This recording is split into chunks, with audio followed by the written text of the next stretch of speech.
at the crime scene of a missing persons report of 3 days ago. A wellness check was performed, and this scene was found. North faces behind this recording.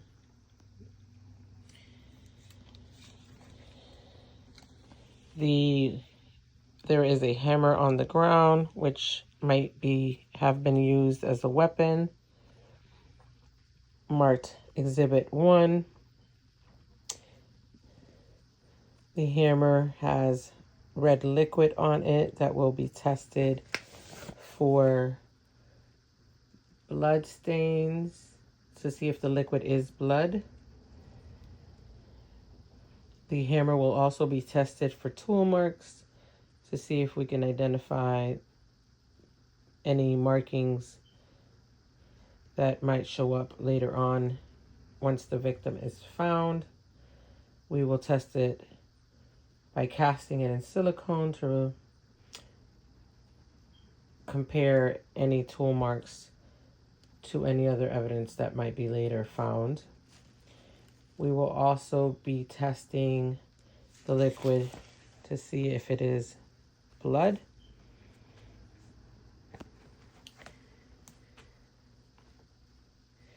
There's blood on the hammer's head. We will be testing the handle by dusting it for fingerprints with fingerprint powder. Marker number 2 brings us to the money. There's money laid on the table. We will test for fingerprints. Marker number 3 leads to the Post-it note that we can also test for fingerprints. We are also going to do a handwriting analysis to see if that Post-it note was written by the apparent victim, which was writing in a journal. Number 4 is this candle that looks like it was recently lit and it has not melted into the container.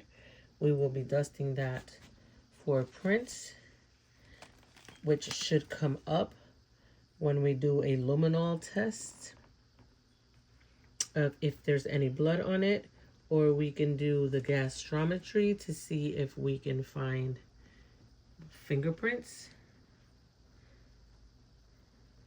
Number 5 takes us to the pen that might have been used to write these notes and the writing in the journal. We're going to use it to compare the ink to the notes to identify that in fact is or is not the tool used to write the notes. Number 6, we're going to test these fibers to see if they match anything else in the house, or it might prove to be a match to the suspect's clothing or the victim's clothing at the time of the disappearance. We're going to use the burn test to match the fibers to other items in the house and find where the source of the fibers are. Exhibit 7 is another fiber that does not appear to match the fibers in marker 6. We're going to have the same process of identification using a burn test for that fiber. Marker 8 leads us to this wine glass. The wine glass has possible DNA. So we're going to test for DNA because of the lipstick. It also has fingerprints, visible fingerprints that we are also going to test the cup for. We're also going to identify the liquid in the wine glass and see if it is in fact wine or blood. Exhibit number 9 leads us to this wood vase. and we're going to do the luminol test to see if there's any blood on that we are not able to see with the naked eye. Number 10 is this coaster with the blood spots, or with the red liquid, on it. Will also be tested to identify if it is in fact blood or part of whatever is being drunk in that glass. Exhibit 11, we're testing the watch and the jewelry to see if we can get any DNA or blood, latent fingerprints. This node will also be tested for handwriting analysis. Number 12 brings us to the journal. The handwriting will be compared to the other samples, along with this wet area on the page to identify its source.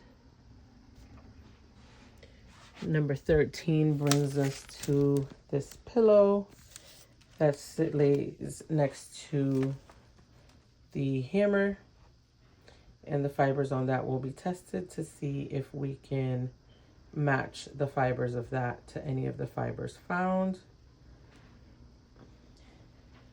14, marker 14 brings us to this napkin that looks like it was used to wipe off some type of surface or maybe their mouth. So we're going to test that for DNA.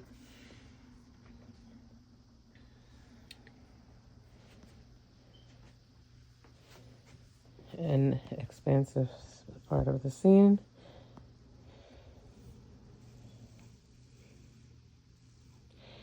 It's Sylvia Garcia's project.